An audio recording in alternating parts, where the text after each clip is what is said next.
ଦୁଇ ଦଳର ଅଧିନାୟକ ଅନୁରୋଧ ନିଜର ପ୍ଲେୟାର ମାନଙ୍କ ସହିତ ଟିକେ ଲାଇନ୍ କରି ଠିଆ ହେଇଯିବେ, ଟିକେ ଆସୋସିଏସନକୁ ସହଯୋଗ କରିବେ।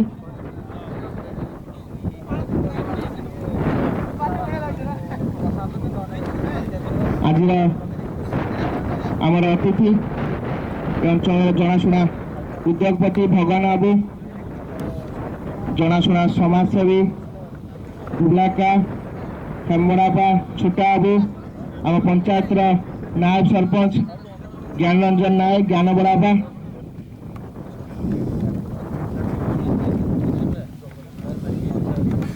ଆଜି ସମ୍ମାନିତ କରିବା ପାଇଁ ଆମର ସଦସ୍ୟ ନିମାୟ ପ୍ରସାଦ, ଚନ୍ଦ୍ରଭାନୁ ନାୟକ, ଭୂପତି ନାୟକ, ଜିତେନ୍ଦ୍ର ନାୟକ, ଦିଲ ସମସ୍ତଙ୍କୁ ଅନୁରୋଧ କରୁଛି ସବୁ ସମୟରେ ଆସୋସିଏସନକୁ ସହଯୋଗ କରୁଥିବା ଏଇ କିଛି ଜଣ ବ୍ୟକ୍ତିତ୍ୱ ଖେଳକୁ ଗାଁରେ ବଞ୍ଚେଇ ରଖିବା ପାଇଁ ଆମର ପିଢ଼ିମାନଙ୍କୁ ସଦାସର୍ବଦା ସହଯୋଗ କରୁଥିବା ଏଇ କେତେ ଜଣଙ୍କୁ ନେଇ ଆମେ ଖେଳ କରିବା କଥା ସବୁ ସମୟରେ ଚିନ୍ତା କରୁ। ଅତିଥିମାନଙ୍କୁ ବହୁତ ବହୁତ ଧନ୍ୟବାଦ। ନିଜର ବିଜି ସିଡ୍ୟୁଲ ମଧ୍ୟରୁ ଆମେ ଆସୋସିଏସନକୁ ସମୟ ଦେଇଛନ୍ତି। ଏ ଖେଳର ଟୁର୍ଣ୍ଣାମେଣ୍ଟର କୋଅର୍ଡିନେଟର ଅରଜ୍ୟୋତି ପ୍ରଧାନ ମଧ୍ୟ ଆମ ଗହଣରେ ଉପସ୍ଥିତ ଅଛନ୍ତି।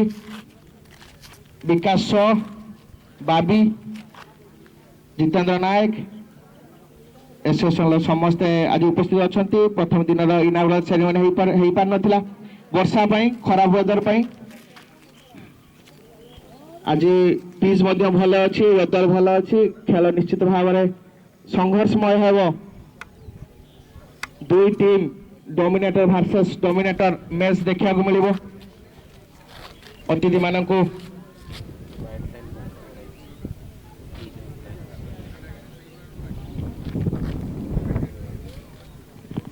ଚନ୍ଦ୍ରଭାନୁ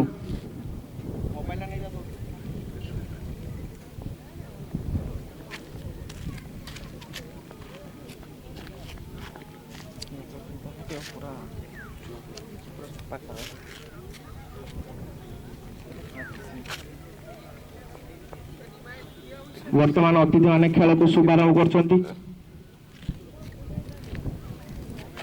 ଭଗବାନ ବାବୁ, ଛୋଟା ବାବୁ, ଜ୍ଞାନ ବଡ଼ାପା, ଧୁବଲାକା, ହେମ ବଡ଼ାପା ସମସ୍ତେ ଏବଂ ଆସୋସିଏସନର ଯେଉଁ ସଦସ୍ୟମାନେ ଅଛନ୍ତି ଏ ଖେଳକୁ ଇନାଗୁରେସନ କରୁଛନ୍ତି। ଖେଳ ଆଗକୁ ଆହୁରି ଘମାଘଟ ହେବ, ସଂଘର୍ଷମୟ ହେବ।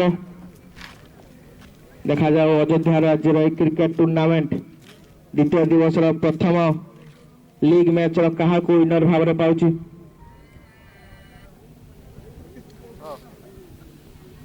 ଏହି ମ୍ୟାଚ୍ ପରେ ଦ୍ୱିତୀୟ league match Baleswar Somnathpur versus cobra 11 Kuruda. ସମସ୍ତେ କରତାଳି ଦେଇ ମ୍ୟାଚକୁ ଇନାଗୁରେସନ କରିବା ଏବଂ ଆଶା କରିବା ଖେଳ ବନ୍ଧୁତ୍ୱପୂର୍ଣ୍ଣ ହେଉ, ସଂଘର୍ଷମୟ ହେଉ ଏବଂ ଭଲ ହେଉ। ସହଯୋଗ କରୁଛନ୍ତି ଆମର ସିନିୟର ଅର୍ଗାନାଇଜର ମାନସ ରଞ୍ଜନ ସହ। ନଡ଼ିଆ ଫଟେଇ ଶୁଭ ଉଦ୍ଘାଟନ କରିଛନ୍ତି ଆଜିର ଅତିଥି ଭଗବାନ ବାବୁ, ହେମ ବଡ଼ାପା, ଆମ ସମସ୍ତଙ୍କର ପ୍ରିୟ। ନଡ଼ିଆ ଫଟେଇ ଖେଳକୁ ଶୁଭ ଉଦ୍ଘାଟନ କରୁଛନ୍ତି। ଆଶା କରିବା ଖେଳ ଭଲ ହେବ। ଅନୁରୋଧ କରିବି ଅତିଥିମାନଙ୍କୁ ସମସ୍ତ ଖେଳାଳିମାନଙ୍କ ସହିତ କରମର୍ଦ୍ଦନ କରିବେ ଏବଂ ତା ପୂର୍ବରୁ କାହାକୁ ଇନାଗୁରେସନ କରିବେ। ସମସ୍ତେ ଟିକେ ଜୋରଦାର କରତାଳି ଦେବା। ଆଜିର ଏ ଦ୍ୱିତୀୟ ଦିନର ପ୍ରଥମ ଲିଗ୍ ମ୍ୟାଚର ଇନାଗୁରାଲ ସେରିମନି ସମସ୍ତ ଅତିଥିମାନଙ୍କୁ ପାଇଛୁ, ଯେଉଁମାନଙ୍କୁ ନେଇ ଆମେ ଖେଳ କରିବା କଥା ଚିନ୍ତା କରୁ। ଅତିଥିମାନଙ୍କୁ ଅନୁରୋଧ କରିବି ଟିକେ ଆମର ସମସ୍ତ ପ୍ଲେୟାରମାନଙ୍କ ସହିତ କରମର୍ଦ୍ଦନ କରିବେ। ଆମର ଦୁଇ ଅମ୍ପାୟାର ଯିଏ ଆଜି ଖେଳକୁ ପରିଚାଳନା କଲେ ସରୋଜ କୁନାର ଏବଂ ରାଜୀବ ମହାପାତ୍ର ହାରୁଆଇ, ଯିଏକି ଆସୋସିଏସନର ମଧ୍ୟ ସିନିୟର ପ୍ଲେୟାର। ସବୁ ସମୟରେ ଖେଳ ପାଇଁ ଆମକୁ ନିଃସର୍ତ୍ତ ସହଯୋଗ କରିଥାନ୍ତି। ସବୁ ସମୟରେ ନିଜ ଆଡ଼ୁ ଆମକୁ ଖେଳ କେଉଁ ସମୟରେ ଅଛି ଏବଂ ମୁଁ ନିଶ୍ଚିତ ଭାବରେ ପହଞ୍ଚି ସହଯୋଗ କରିବି। ଏହି ଦାମ୍ଭିକତାର ସହିତ ଆମକୁ ସହଯୋଗ କରନ୍ତି ଏବଂ ସମସ୍ତ ପ୍ଲେୟାରମାନଙ୍କୁ ବନ୍ଧୁତ୍ୱପୂର୍ଣ୍ଣ ଖେଳ ସୁନ୍ଦର ଭାବରେ ଖେଳିବା ପାଇଁ, ସଂଘର୍ଷ ସହିତ ଖେଳିବା ପାଇଁ, ଖେଳୁଆର ମନୋଭାବ ସହିତ ଖେଳିବା ପାଇଁ ଅତିଥିମାନେ ନିଶ୍ଚିତ ଭାବରେ ଉତ୍ସାହିତ କରୁଛନ୍ତି। ଭଗବାନ ବାବୁ, ତାଙ୍କ ପଛରେ ଜ୍ଞାନ ବଡ଼ାପା, ହେମ ବଡ଼ାପା, ଧୁବଲାକା, ଛୋଟା ବାବୁ ସମସ୍ତେ ଓ ସୁନ୍ଦର ଭାବରେ ଖେଳକୁ किभଳି भाବରେ ଆଗକୁ ନିଆଯିବ ଅଯୋଧ୍ୟାରେ ଖେଳ କର୍କବଲ ଖେଳ ବଞ୍ଚିକି ରହିବ। ପୂର୍ବରୁ ଯେଉଁ ଭଳିଆ କର୍କବଲ ପୁରା ଜିଲ୍ଲାରେ ଡମିନେଟ୍ କରି ରଖୁଥିଲା ଏ ଟୁର୍ଣ୍ଣାମେଣ୍ଟ ତାକୁ ପୂର୍ବ ଗୌରବକୁ ଆଉ ଥରେ ବଞ୍ଚାଇ ରଖିବା ପାଇଁ ଗୋଟେ ଛୋଟିଆ ପ୍ରୟାସ ଆମ ନୂଆ ପିଢ଼ିର। ଅନୁରୋଧ କରିବେ ଅତିଥିମାନଙ୍କୁ ଏ ଖେଳ ବିଷୟରେ ଦୁଇ ପଦ ବିଷୟ ରଖିବେ, ଖେଳାଳିମାନଙ୍କ ପାଇଁ ଦୁଇ ପଦ କହିବେ।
गाड़ी स्टार्ट करी ଜାତୀୟ ସ୍ତର ଖେଳ ଆମେ ଏଇ ଛୋଟ ଖେଳକୁ ଆରି ଭିତରୁ 5 ଜଣ ଯାଇକି ନ୍ୟାସନାଲ୍ ଖେଳିପାରିବୁ। ଆରି ଦ୍ୱାରା ଆମେ ଭବିଷ୍ୟତ ତିଆରି କରିପାରିବୁ।